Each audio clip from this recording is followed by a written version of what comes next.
sirkular ekonominya seperti apa, Pak? Boleh salah satu atau yang sudah memang mungkin semuanya sudah tercapai gitu ya.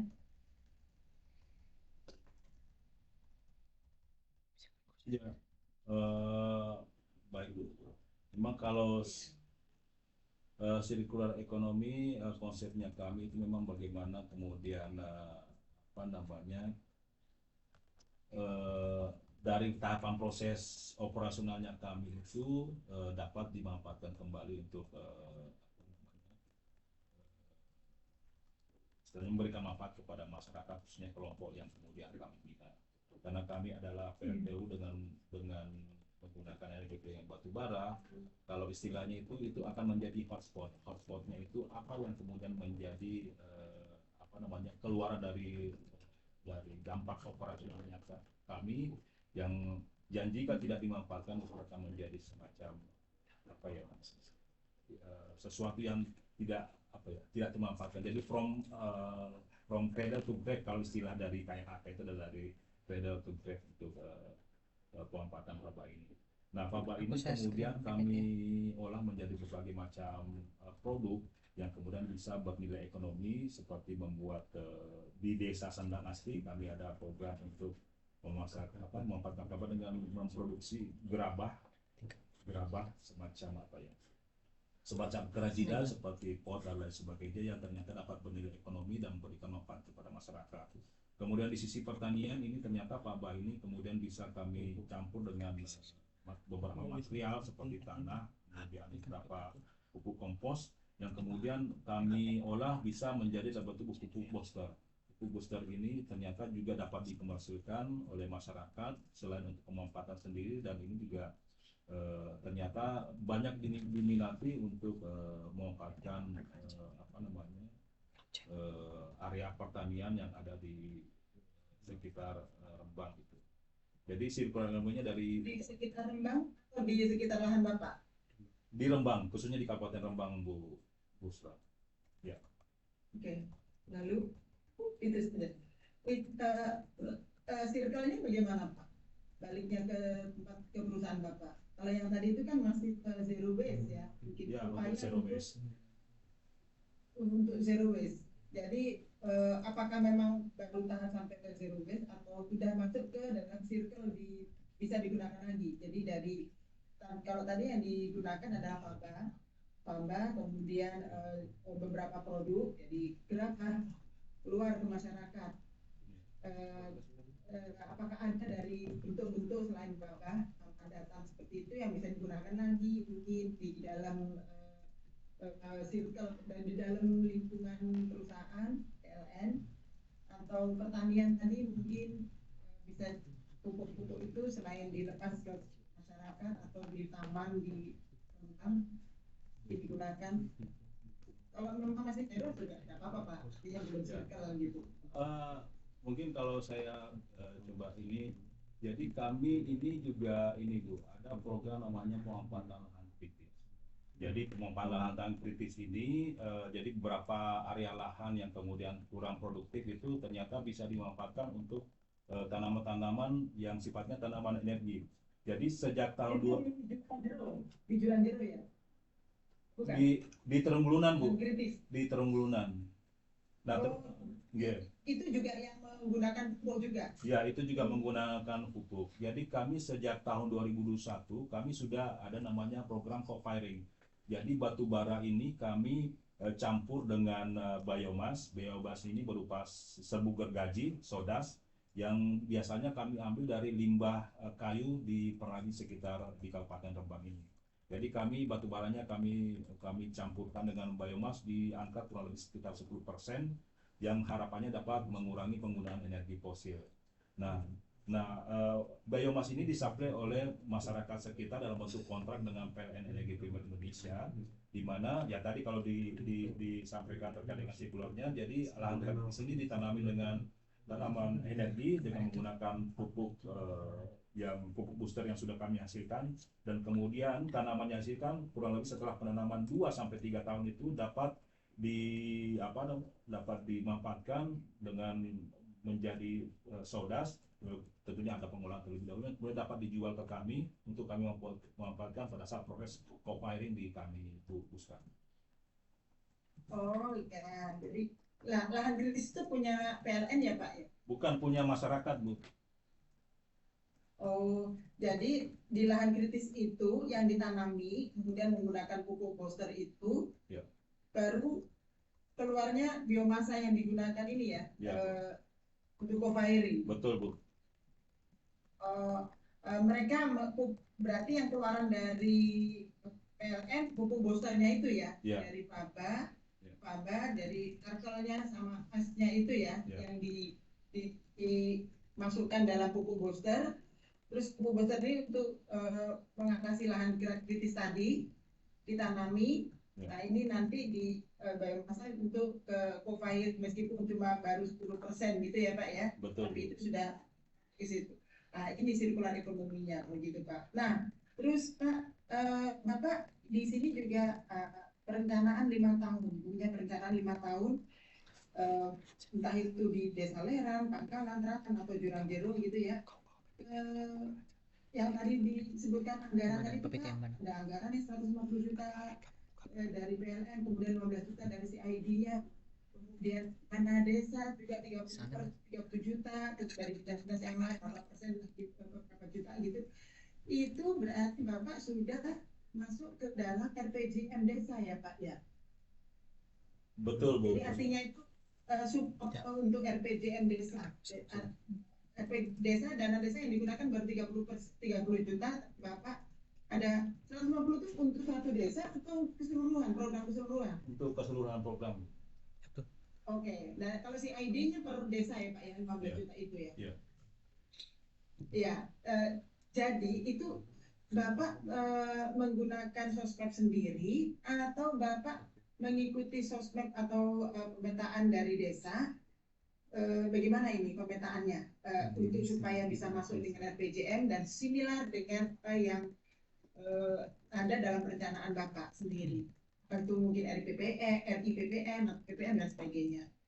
Ya, tentunya program kami sudah menyesuaikan dengan program-program yang ada di desa juga, Bu. Terkait dengan Bapak melakukan social mapping juga kan untuk desa? Ya, untuk social mapping kami juga melaksanakan. Itu yang social mapping yang melaksanakan itu desa, Bapak gunakan datanya, atau Bapak melakukan sendiri untuk sekitar, kalau saya rasa kalau untuk social mapping mungkin sekitaran area produksi, area pabrik Bapak ya, PLTU-nya atau mungkin di ring 1 di desa-desa. Itu social mappingnya Bapak menggunakan yang punya Bapak sendiri. Baik. Atau punya desa? Baik, untuk detailnya saya dibantu sama Mas Edi. Monggo Mas Edi. Oh iya, Mas Edi. Mas Edi yang CID-nya ya? Iya. Baik. Pertanyaan dari Bu Busra. Halo? Ya, sudah jelas Bu. Jadi baik, untuk social mapping di PLN Nusantara Power Bank ini kami lakukan sendiri Ibu. Situ kami bekerja sama dengan desa dan masyarakat binaan kami tentunya, dan pastinya kami sebelum melakukan social mapping kami juga diundang Ibu. Kami diundang dari desa Ring 1 ini maupun desa binaan untuk melakukan musyawarah desa itu setiap tahunnya, dan ini pun juga bersinergi dengan visi misi desa maupun pemerintahan daerah Kabupaten Rembang untuk menjalankan kegiatan CSR kami di lingkungan perusahaan PLN Nusantara Power UP Rembang. Dan untuk anggaran Bu, kami sudah berkolaborasi, beberapa yang kami sampaikan di presentasi, pastinya kami kolaborasi dengan dana desa, kedinasan maupun sarana lainnya yang berbentuk dengan infrastruktur lainnya seperti itu Bu. Tentunya dengan adanya pengurangan dana desa mulai tahun 2025 pasti peran CSR 2026 maksud kami, peran CSR untuk kelompok binaan kami itu sangat penting dan besar pastinya Ibu. Mungkin itu Ibu.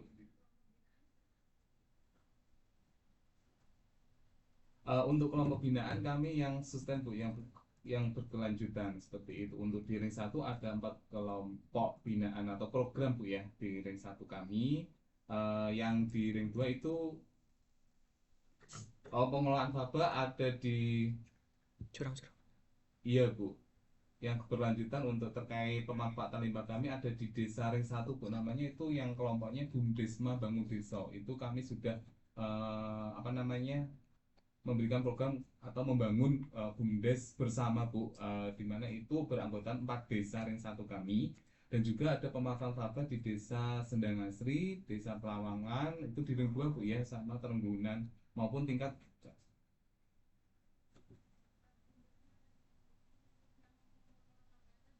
Iya, iya betul Bu, mengelola faba.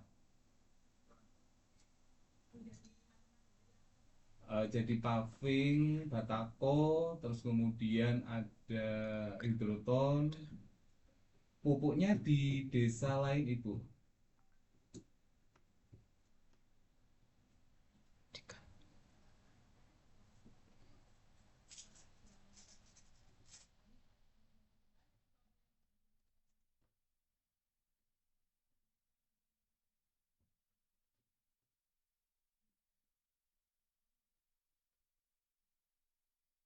Untuk kapasitas pengelolaan faba sendiri sudah ada laporan Bu, dari kelompok binaan kami.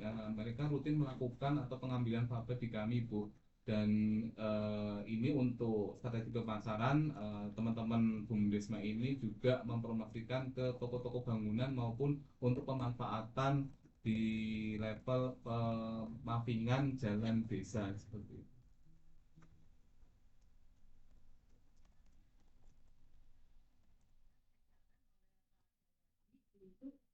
Untuk melakukan aksi supaya sampahnya lebih besar lagi mungkin. Itu lagi kan bisa. Betul Bu.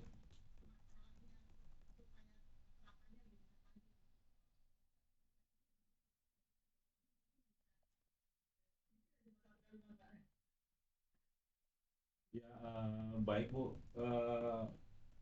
Sebenarnya memang terkait dengan penyerapan faba ini juga kami dari PLN Pusat ada target Bu. Jadi masing-masing unit PLTU ditargetkan sesuai dengan kapasitas masing-masing. Sedangkan kalau untuk khususnya OP Rembang ini rata-rata kami setiap tahun itu ditarget penyerapan fabanya di angka 74% Bu. 74% dari total faba yang dihasilkan dalam setahun. Dan ini tentunya apa namanya cukup banyak yang kami harus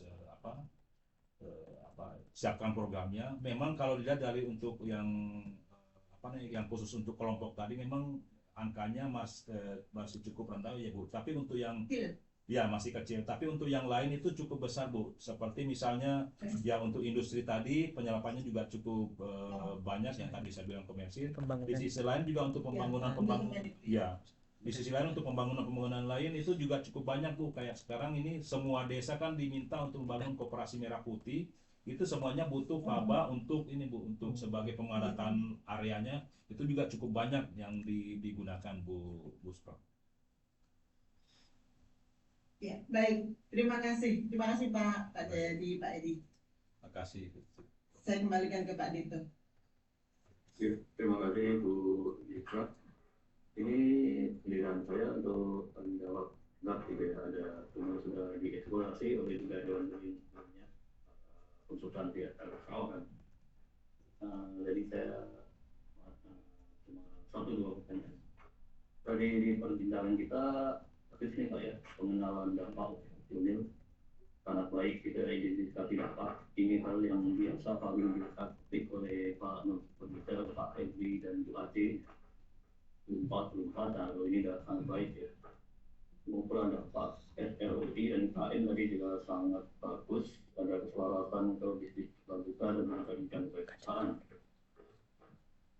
Ada sedikit pertanyaan Pak ya. Kalau kita bicara PR komoditi batu bara itu kan terkait kesehatan masyarakat itu juga bisa kenapa ya kalau udara apa seringkali timbul penyakit seperti asma, jantung dan lain-lain.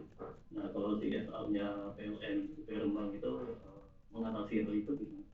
Apakah sejauh ini sudah muncul keluhan-keluhan seperti itu dan untuk mencegahnya gitu? Ya baik Pak Dito, saya kira tadi kami sempat menyampaikan di slide kami bahwa kami juga ada namanya program ILP ya. Untuk indeks pelayanan primer ini terkait dengan eh, kesehatan masyarakat, baik yang terlibat dari aktivitas kerja kami ataupun yang lain-lain terkait dengan sosial seperti stunting, kemudian juga lain sebagainya, itu sudah kami jalankan. Tapi untuk pengukurannya yang setiap berkala kami lakukan, mungkin bisa dibantu Mas Edi untuk ditanya. Baik, terima kasih Pak Dito. Izin menambahkan Pak Dito terkait beberapa intervensi yang kami lakukan di program CSR untuk masyarakat terkait penanganan dampak produksi perusahaan kami ya Pak ya. Kami sudah melakukan bekerja sama juga dengan tentunya untuk melakukan pengecekan secara berkala, secara rutin tiap bulan. Kami bekerja dengan Puskesmas Kecamatan Suluke untuk pendampingan pengecekan kesehatan rutin bagi balita, terus kemudian lansia maupun remaja itu lewat posyandunya. Nah, kami juga sudah memberikan fasilitas sarana pemeriksaan untuk terkait hal tersebut. Dan untuk jika diketahui beberapa masyarakat yang memerlukan pendampingan secara secara lebih, kami juga sudah melakukan MOU bekerjasama dengan RSUD Sutrasno di Kabupaten Rembang untuk memberikan fasilitas rujukan secara secara maksimal ya, seperti itu Pak Dito. Kesehatan kemarin itu ya, bahwa setelah hadirnya PLO dan Delman itu ada tren peningkatan penyakit ispa awal jantung itu terutamanya di ring 1 pembangkit gitu. Alhamdulillah sejauh ini belum ada penyakit yang signifikan Pak Dito untuk di sekitar perusahaan kami bagi masyarakat desa ring 1. Oh, gitu. Jadi baru ada penanggulangan guys. Lalu ini mulai gini, pertanyaan berikutnya, pertanyaan terhadap awal. Ini kan banyak itu pasokan batu bara ya, sebagai pembangkit listriknya. Itu lewat laut atau lewat truk-truk darat itu juga? Ya, kalau untuk pasokan batu bara, kami memang menggunakan moda transportasi tongkang, Pak. Jadi dari Kalimantan maupun dari Sumatera. Dari Kalimantan itu seperti dari Arupin, itu Kalimantan Selatan, kemudian dari Kalimantan Timur juga ada, dengan dari Bukit Asam juga dari Sumatera itu juga ada, di mana kami menggunakan tongkang 300 sampai 330 feet, Pak. Tapi kalau untuk yang biomas ini karena memang sumbernya dari masyarakat sekitar, itu menggunakan tracking, Pak Dito. Jadi tidak ada angkutan banyak puluhan truk batu bara per hari yang didistribusi ke sini kan? Enggak. Kalau tracking kan biasanya untuk PLTU Batubara Mulut Tambang. Kalau kami kan bukan mulut tambang. Oh ya, artinya dampak lalu lintas kualitas udara akibat truk batu bara itu minim ya di sana? Ya, enggak ada. Satu lagi, kalau tadi kan survei kepuasan itu bagus. Itu metodenya apakah pihak eksternal, apakah sampling atau gimana, atau semua populasi itu bisa diresponden gitu? Oke, silakan. Izin menjawab untuk terkait survei kepuasan masyarakat, kami tentunya bekerja sama dengan akademisi Pak Dito untuk melakukannya. Alhamdulillah dengan IPB. Bisa lah dibilang menjawabnya akademisi. Nah, Ya, sudah selesai pertanyaan saya, bukan pertanyaan saya. Selesai pula sesi pendalaman. Ini mohon izin untuk membawa kita ke sesi berikutnya, yaitu sesi tambah ya. Sedikit penjelasan, mengulang penjelasan yang sudah didapat tahun sebelumnya, bahwa sini tambah ini merupakan ikas dari Apa kita closing statement? Bisnis. Juga merupakan sindikat sendiri dari tower lain yang digelar oleh bisnis ataupun media-media lain di grup M. Jadi ini setelah melewati proses diskusi yang Dewan Juri akan memberikan 4 kali masukan kepada perusahaan peserta. dalam hal ini tentunya jauh dari keinginan dulu ya, tapi kami dari kalangan luar sebenarnya ingin memberikan sebuah inspirasi dari pihak eksternal yang barangkali bisa menjadi sebuah acuan untuk langkah ke depan dari CSR-nya PLN Rembang. Jadi nakama ini tidak memerlukan jawaban respons dari perusahaan serta ya, oleh karena tidak masuk dalam pembangkaian penilaian. Baiklah, putar balik ke nomor seperti tadi. Ini dia mempersilahkan Pak Eri untuk memberikan nilai. Silakan Pak. Baik, ya secara umum, mohon maaf lah saya belak-belakan aja ya. Pemahaman tentang konsep-konsep CSR-nya sudah sangat benar, bagus, gitu ya. Hanya saja masih ada beberapa data yang menurut saya akan menjadi lebih bagus dan konsumsi. Misalnya tentang water yang di discharge. Jadi tadi Pak Jadi menjelaskan, tapi di slide-nya nggak ada. Ya, berapa water intake-nya? Karena kan yang sering kali ya, misalkan seperti di saya meriksa PLN itu kan, di PLN itu barangkali paling banyak ya. Ya. Itu misalkan yang di Tanjung Jati ya, hampir keliru ya waktu itu ya. Yang ada ceknya di Tanjung Jati. Iya, Pak. Ya, keliru. Nah, kemudian kalau yang di Probolinggo, yang di Python, ya.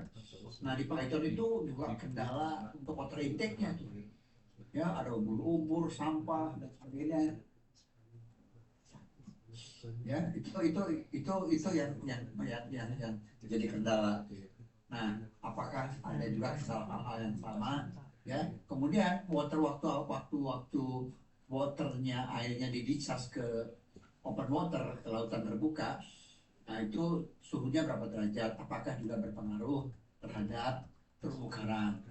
Ya kan? Karena ada juga yang misalkan yang di Bali ya, yang di Bali itu dia program untuk konservasi terumbu karang, karena masyarakatnya berpikir wah ini ikannya hilang gara-gara PLN nih, gitu ya. Walaupun pengetahuannya terbatas gitu ya. Nah ternyata suhunya itu yang ternyata setelah di discharge itu suhunya itu bagus, kondusif untuk ikan, sehingga populasinya malah makin banyak. Jadi antara persepsi dengan keilmuan berbeda, ya. Masyarakat karena kan panas tuh Pak yang di Teluk Bali itu kan. Saya masuk aja udah udaranya panas tuh kelihatannya, karena pakai rotary ini yang pendinginannya. Itu memberikan perspektif bahwa ini akan memanasi perairan sekitar, kira-kira seperti itu. Nah ini soal persepsi dengan keilmuan kan seringkali nggak nyambung gitu ya. Nah ada bagusnya juga kalau misalkan Bapak sampaikan nih, ya air yang di-discharge ke open water ke perairan itu udah suhunya sekian derajat ya, aman untuk ikan dan terumbu karang. Nah itu akan jauh lebih keren. Kalau misalnya ini salah satu contoh aja lah, ya salah satu contoh. Nah seperti Faba bahwa nggak cukup tuh misalkan ternyata kan Bapak masih tekor.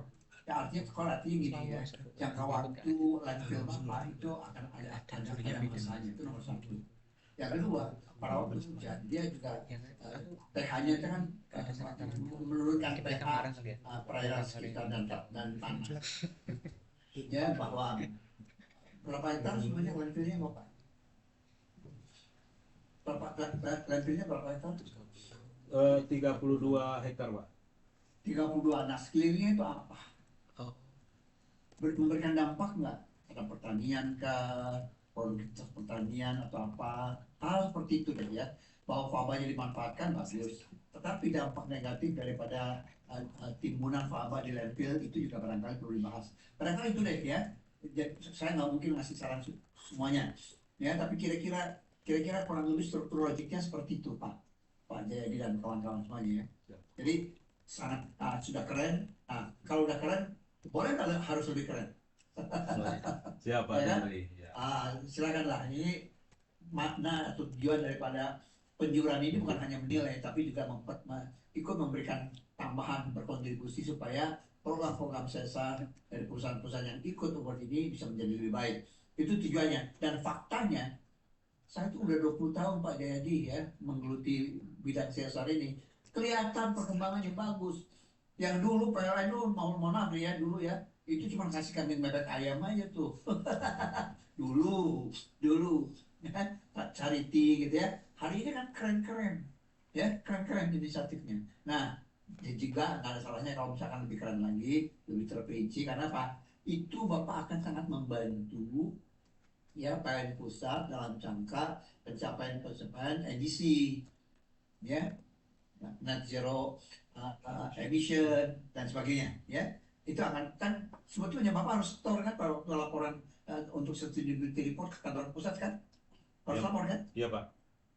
Ya itu kan ya, kalau laporannya keren kan nanti bisa mewarnai bentuk laporan yang lain. Karena buat saya agak aneh juga ya, laporannya itu belum standar gitu loh, nggak tahu kenapa gitu loh. Saya ini konsultannya PLN pusat, pernah Ban mau Rizal tuh. Ya. Oke deh, sukses ya, maju terus. Siap. Perbaiki makin bagus ke depan. Baik. Terima kasih, sukses. Terima kasih Pak Danli. Ya, itu tadi nilai tambah rekomendasi dari Pak Henry Sukretno. Ini Kang Rizal silakan memberikan rekomendasi. Terima kasih Pak Tom. Saya melihat apa yang dilakukan teman-teman di PLN Rembang ini ada keren. Presentasinya juga bagus. Cuma saya melihat sebenarnya template presentasi ini kita rancang sedemikian rupa agar bisa memperlihatkan hasil yang mengalir, proses yang mengalir dari presentasinya. Dan setiap fokus sebenarnya saling terkait satu sama lainnya. Nah, yang saya lihat belum nyambung bagus itu antara monitoring dan tindak lanjut. Monitoringnya mestinya mengungkapkan apa yang dimonitoring, seperti apa hasilnya dan apa hasil evaluasinya. Dan tindak lanjut di sini secara itemnya sudah bagus, ada level perbaikan. Nah, level perbaikan ini mesti disampaikan di level perbaikan teknis apa yang telah dilakukan. Misalnya selama ini tadi udah ada, katakanlah ternyata rapat yang dilakukan dengan masyarakat kurang efektif, mestinya dilakukan pada jam tertentu. Itu di level pelaksanaannya, contohnya gitu ya. Di level lebih tinggi, kita perlu memperbaiki pendekatan. Bagaimana pendekatan dalam melakukan adjustment segala macam, atau pendekatan teknis, bagaimana melakukan pengelolaan program segala macam. Atau level yang lebih tinggi lagi, kita review dengan secara keseluruhan. Ini cara kita sosmed udah benar belum? Lingkupnya udah memadai belum? Ini menyelesaikan masalah secara keseluruhan enggak? Masalah perusahaan bukan masalah di stakeholdernya maupun masalah di pembangunan berkelanjutan. Nah, di 3 level inilah yang mesti diperlihatkan. Jadi ada 3 level paling tidak. Mungkin level yang paling sederhana,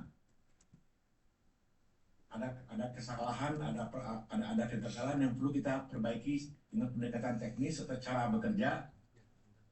Level kedua mungkin level metodenya diperbaiki. Level ketiga mungkin cara berpikirnya diperbaiki. Itu yang harus diungkapkan di sini. Jadi ketika kita bikin tindak lanjut itu, ya tindak lanjut itu replikasi sih udah bagus. Cuma kan dasar memberikan replikasi apa gitu. Oh, kita udah merasakan perbaikan di level ini, level ini. Di 3 level tadi itu. Itu di tindak lanjut mestinya itu dipertajam di sebelah sana. Saya yakin teman-teman, dan ketika mungkin nih, mumpung saya ketemu dengan Pak Jayadi, mungkin ketika Bapak melakukan review terhadap teman-teman di lapangan, yang direview 3 level itu Pak, secara teknis sudah benar belum? Pendekatannya sudah efektif belum? Atau cara berpikirnya perlu diperbaiki? Dan pendekatannya, katakanlah sosmednya itu sosmed yang sekarang lebih berorientasi kepada pemenuhan profil KLHK. Ini telah memenuhi kebutuhan PLN untuk meningkatkan indeks ESG-nya. Perlu nggak diajak-ajak nggak pernah. pemetaan yang dilakukan sekarang ini disertai dengan pemetaan risiko sosial dan pemetaan risiko lingkungan yang lebih sistematis? Oh, ini banyak pertanyaan yang bisa kita munculkan kalau kita melakukan evaluasi, Pak. Ini levelnya itu mungkin perlu kalau sudah ada kan, tapi kalau belum ada mungkin itu cara mengevaluasinya yang menurut saya akan lebih keren, akan memberikan kemajuan yang secara signifikan terus-menerus kepada site Bapak. Nah, itu di aksi tindak lanjut. Programnya udah bagus, persiapannya bagus. Nah, mungkin karena mumpung ketemu dengan Pak Jayadi, maka saya sampaikan apa nilai tambahnya itu Pak Jayadi itu dalam hal ini. Terus terkait dengan hasil, Bapak telah mengungkapkan hasil di sini, tapi belum mengungkapkan hasil dalam konteks indikator dampak. Misalnya, kami berhasil meningkatkan pendapatan masyarakat, targetnya segini, hasilnya segini. Itulah capaian. Kami berhasil menurunkan risiko sosial, targetnya dari 5 kali demo dalam setahun menjadi 0 tahun sekarang. Itulah capaian. Kami menargetkan bahwa peningkatan kapasitas tampung landfill untuk KS yang umurnya dari segini, mestinya ini targetnya harus sampai segini, dan gimana capaiannya? Jadi kalau cuma sekedar tampil seperti ini kan, ini kita nggak bisa melihat apakah Bapak benar-benar berhasil atau cuma ini cerita gitu kan. Nah, itu pertama. Halo sayang, ini cucu saya manggil. Yang kedua, Bapak harus ungkapkan di sini bukan hanya yang tadi saya katakan level capaiannya, di-compare dengan rencana. Compare-nya nggak cukup dengan rencana, Pak. Bapak compare dengan tren. Compare. Tahun lalu berapa? Compare. 2 tahun lalu berapa? Sekarang jadi berapa? Nah, itu kan lebih keren, Pak. Jadi kalau kita bikin capaian itu, paling tidak pertama level, yang kedua trennya. Ungkapkan trennya. Trennya turun nggak? Trennya naik nggak? Itu akan memperlihatkan Bapak udah keren apa gitu. Yang ketiga, Bapak ungkapkan yang namanya komparasi. Komparasi bisa dengan site yang lain. Nih, Bapak Rembang. Ini udah di antara site-site PLN, kami yang paling rendah emisinya, kami yang paling rendah risiko sosialnya, kami yang paling besar SROI-nya. Lebih keren, Pak. Ya. Terakhir, Bapak ungkapkan apa relevansi indikator yang Bapak ungkapkan tadi itu dengan strategi dan tujuan yang ingin Bapak capai. Nah, ini mungkin yang di hasil ini Bapak perlu dituning lagi. Nah, kalau Bapak presentasi ke kami mungkin dapat tantangan.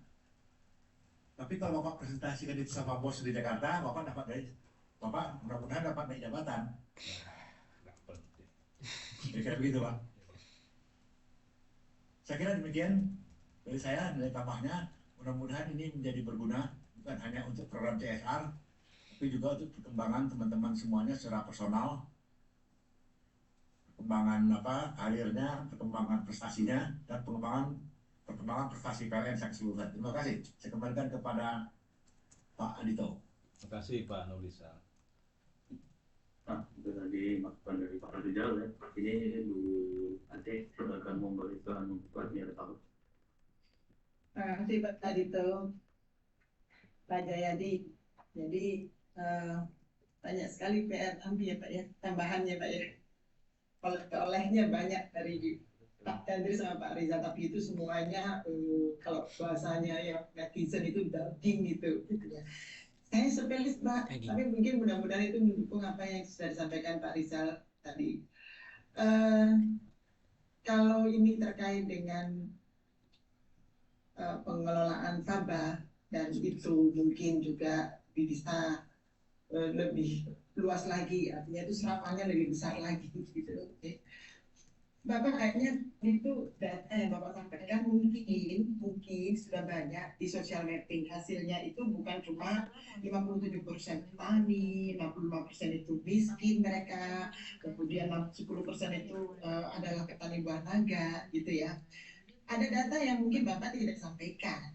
Jadi sebetulnya social mapping itu lingkungannya seperti apa, bukan cuma sekedar mata pemandangan kritis misalnya seperti itu, tapi kan ada beberapa yang mereka sudah mengelola menjadi penggunaan lahan-lahan ini terkait dengan kondisi iklim dari iklim ya, dan tadi Pak Rizal juga apakah ada banjir rob, apakah ada perubahannya itu ekstrim sekali, di bulan-bulan apa mereka itu bisa optimal digunakan. Itu data-data itu tinggi sekali Pak. Jadi bukan cuma kita menemukan lahan kritis gitu ya, tapi ada beberapa bulan yang mereka itu bisa ada peluang atau potensi bisa digunakan dengan baik. Terus kemudian di masyarakatnya bukan, kita jangan menyoroti yang cuma miskin saja, tapi aset yang lain itu adalah mata pencaharian mereka, baik yang miskin maupun yang tidak miskin, itu sebetulnya apa? Apakah mereka itu terganggu dengan adanya operasional Bapak? Misalnya nelayan, pertanian, itu Bapak bisa lebih optimal nanti ketika Bapak menemukan data itu. Di pertanian mereka punya masalah apa? Bukan cuma masalah yang terganggu aktivitas Bapak, bisa terumbu karang nggak ada sehingga mereka ikannya tidak ada. Tapi mungkin Bapak menemukan masalah-masalah lain, atau mungkin justru menemukan potensi yang lain. Terus kemudian di pertanian juga, karena Bapak mainnya kalau nggak nelayan dengan pertanian main dengan faba dan sebagainya. Di pertanian itu mereka itu menggunakan lahan yang seperti apa? Skill mereka itu sebetulnya masalahnya ada di skill mereka yang secara empiris itu sudah terbelakang, konvensional gitu, atau mungkin skill mereka salah. Artinya di daerah-daerah lain lahan kritis itu bisa teratasi dengan baik, apa di sini tidak, seperti itu. Kemudian yang nilai sosial itu yang penting juga, karena Bapak sudah mulai menunjuk dengan PJM dan infrastruktur yang mereka miliki. Apakah jangan-jangan mereka sebetulnya mempunyai infrastruktur yang lebih komplit dan itu belum tersentuh? Artinya peluang itu tidak terdeteksi. Mereka sudah mempunyai infrastruktur itu bukan penggunaan yang besar saja ya Pak ya, tapi alat-alat yang mereka gunakan baik selama dalam mereka pencarian yang menggunakan lahan pertanian, nelayan dan sebagainya. Dan sebetulnya apakah mereka itu mempunyai modal dalam kehidupan mereka selain dari yang mereka miliki saat ini? Itu juga keren sekali Pak kalau Bapak tuangkan. Karena apa? Kalau sudah berbicara sirkular ekonomi, jalurnya itu bukan cuma dari faba, kemudian diolah oleh mereka jadi pupuk, mereka digunakan untuk lahan co-firing, lahan untuk biomas, ditanami untuk biomas masuk ke co-firing. Biasanya Pak, yang ditemukan ketika Bapak melakukan social mapping secara komprehensif, itu ketemu Pak hal-hal yang di luar prediksi kita. Makanya faba itu bisa lompat-lompat kemana-mana. Jadi artinya manfaat faba itu bukan cuma co-firing saja, bukan cuma jadi pupuk, jadi beton, jadi semen, paving, bukan. Tapi mungkin hal-hal lain yang ternyata itu bisa digunakan. Dan itu namanya sirkular ekonomi. TikToknya itu bukan cuma begini saja. Mereka bisa punya ternak bisa seperti apa dan sebagainya. Itu kita. Jadi kuatkan social mappingnya menggunakan metode apapun, tapi rantai penghidupan mereka, sustainable livelihood-nya. Jadi mata pencaharian yang berkelanjutan itu Bapak Bapak lakukan, dan itu bisa mendukung dari RPJM desa juga. Karena bisa jadi temuan-temuan yang Bapak lakukan ini bisa memberikan masukan kepada pemerintah desa agar RPJM-nya lebih hidup lagi, bukan atas dasar serapan anggaran. Itu ya Pak. Terima kasih Pak. Dan itu nanti seperti yang Pak Rizal sampaikan tadi harus diukur lagi outputnya dan outcome-nya, seberapa mereka mendapatkan penghasilannya, kehidupan mereka apa banyak sudah berapa, begitu. Demikian Pak. Terima kasih. Baik, makasih Ibu Busra. Ya, itu tadi masukan rekomendasi dari Pusat. Ini ada pilihan saya ya, ada satu hal yang mau saya usulkan gitu ya. Ini terkait pertanyaan mengenai dampak kesehatan tadi. Mungkin ada baiknya analisis dampak tersebut dijalin secara rinci dengan rumah sakit tempat atau dinas kesehatan yang dampak berkesehatan dari asap PLTU-nya itu Pak. Karena seringkali kalau penyakit pernapasan itu kan sering ini Pak ya, gejala ringan di awal, lalu nanti tiba-tiba muncul sudah berat. Itu mungkin perlu dideteksi lebih dini penanganannya gitu ya di masyarakat. Lalu dari segi operasional mungkin perlu juga ya mungkin bukan otoritasnya divisi CSR ya, mungkin perlu melakukan langkah untuk meminimalkan polusi yang timbul dari PLTU-nya gitu. Misalnya dengan teknologi apa ini serta batu batanya kandungannya lebih rendah emisi atau gimana gitu ya. Ya itu aja dari saya. Ini kita dengan demikian bisa masuk ke sesi penutup wawancara penjelian atau CSR 2026 untuk PLN Indonesia Power Bank ini ya, PLN. Terima kasih atas segala diskusi menarik yang kita bersama tadi. Meyakini bahwa banyak manfaat yang bisa kita petik bersama dari diskusi itu. Kemudian tentang hasil penilaian untuk PLN Nusantara Power Kembang dan acara puncak atau CSR Award 2026 nanti akan diberitahukan oleh panitia penyelenggara, dalam hal ini oleh Mas Wahyudi ya, sangat tertulis. Jadi nanti akan dihubungi oleh Mas Wahyudi untuk langsung. Kemudian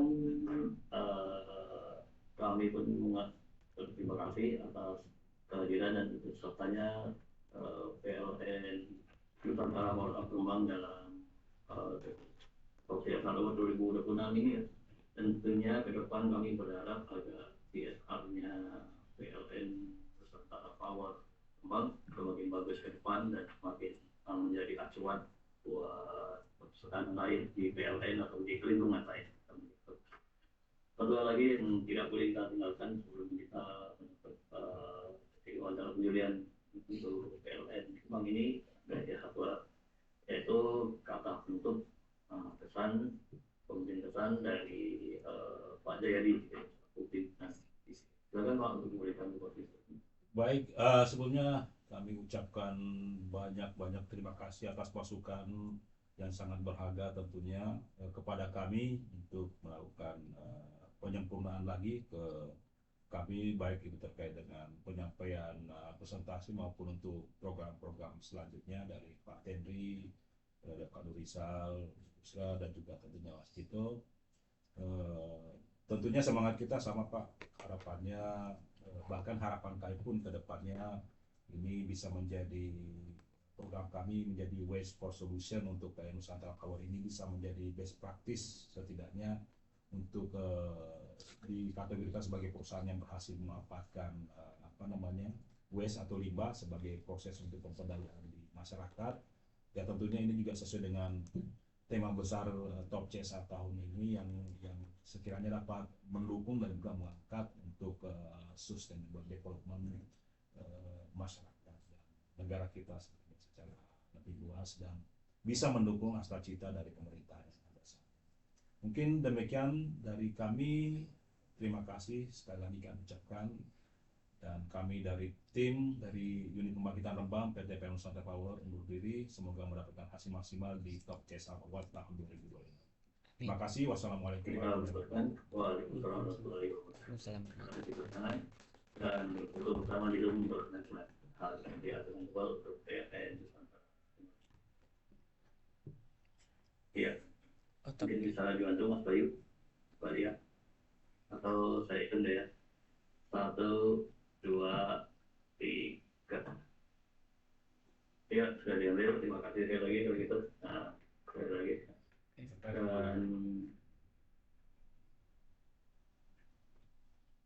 Dan subhanallah dengan diri akan tinggal sebentar untuk diskusi.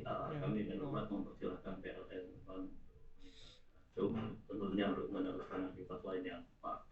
Terima kasih Pak Jayadi dan timnya. Terima kasih. Edi, Mas Bika. ya, maju terus. Terima kasih Pak Dan Adri. lain-lain. Pak Eko juga. Izin live. Terima kasih Pak.